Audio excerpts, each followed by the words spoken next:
Hai semua, selamat datang ke SKC Sunday School.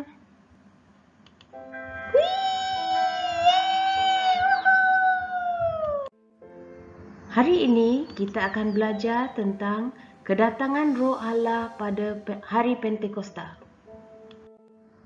Tapi sebelum tu, kita ingat kembali apa yang kita telah belajar.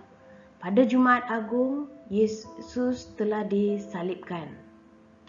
Dan 3 hari kemudian, dan pada hari Paskah, Yesus bangkit semula. Dia telah berada bersama dengan pengikutnya, mengajar mereka dan meluangkan masa bersama mereka. Dan 40 hari kemudian, Yesus telah diangkat semula ke syurga.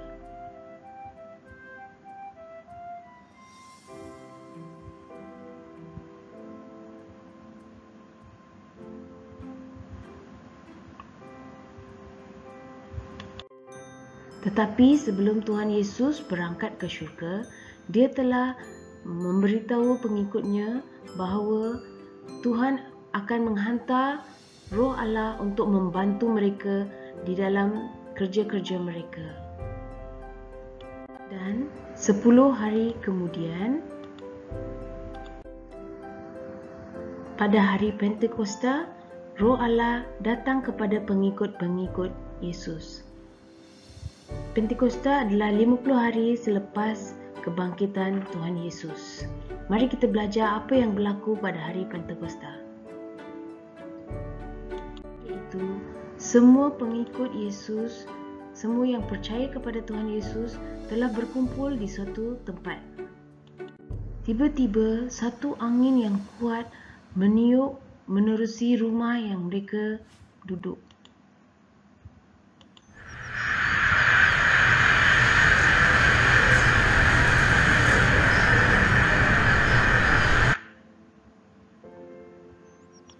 Mereka melihat sesuatu yang menyerupai lidah api menghinggapi setiap orang di situ.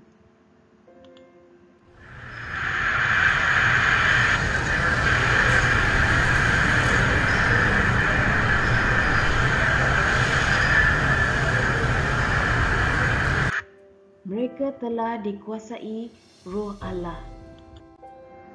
Mereka mula berkata-kata dalam berbagai bahasa yang lain.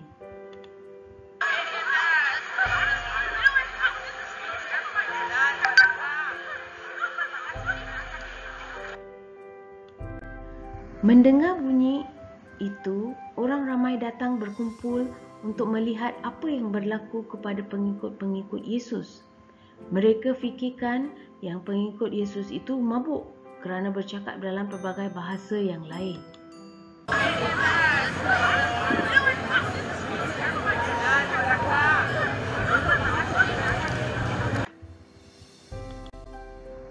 Petrus dikuasai Roh Kudus, Roh Allah, dan dia terus berdiri dan bercakap dengan orang yang berkumpul di situ. Mereka ini semua bukan mabuk, mereka dikuasai oleh Roh Allah. Petrus meminta semua orang di sana bertaubat daripada dosa dan dibaptis dengan nama Yesus supaya dosa mereka dapat diampunkan dan mereka akan dapat menerima Roh Allah. 3,000 orang menerima Yesus sebagai juru selamat mereka. Jadi kita dapat lihat kedatangan Roh Allah pada hari Pentakosta memberi pengikut-pengikut Yesus kuasa yang luar biasa. Mereka dapat melakukan pelbagai mukjizat dan mereka berani berkongsi mengenai Yesus kepada semua orang. Mereka juga ingin berkongsi berita baik tentang Yesus kepada semua orang. Jadi, apabila kita percaya kepada Tuhan Yesus, kita juga akan menerima Roh Allah. Dan apabila Roh Allah berada di dalam kita, Dia tinggal di dalam kita, berada bersama kita setiap masa ke mana sahaja kita pergi, Roh Allah sentiasa bersama kita. Roh Allah akan menolong kita memahami Tuhan, memahami kehendak Tuhan untuk kehidupan kita. Roh Allah juga mengingatkan kita untuk berbuat baik. Contohnya, jika kita jumpa sesuatu permainan di atas lantai, Roh Allah akan menyuruh kita memulangkan permainan itu dan tidak simpan di dalam beg bawa balik rumah. Roh Allah juga akan mengajar kita bersukacita. Contohnya, kalau cikgu bagi 2 gula kepada satu orang dan seorang dapat 1 gula saja, janganlah sedih, marah sebab tak dapat 1 gula saja, merajuk. Tak boleh macam tu. Kita kena bergembira kerana kita dapat juga 1 gula. Roh Allah akan mengajar kita bersukacita dalam apa sekali keadaan. Pengajaran hari ini kita dapat dari Kisah Para Rasul pasal 2. Bacalah pasal ini, suruh ibu bapa menolong dan baca supaya lebih memahami pengajaran hari ini.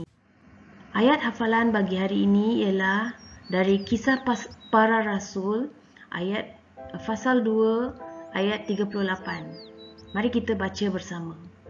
Petrus menjawab, "Hendaklah setiap orang di kalangan saudara bertaubat daripada dosa lalu dibaptis demi nama Yesus Kristus supaya dosa saudara-saudara diampunkan, lalu saudara semua akan menerima pemberian Allah iaitu Roh Kudus."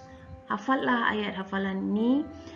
Ia akan dapat membantu kita ingat supaya sentiasa bertaubat dari dosa dan percaya kepada nama Tuhan Yesus supaya dosa-dosa kita diampunkan dan kita juga dapat menerima Roh Allah. Selesai pengajaran untuk hari ini. Bye-bye. Kita jumpa lagi ya.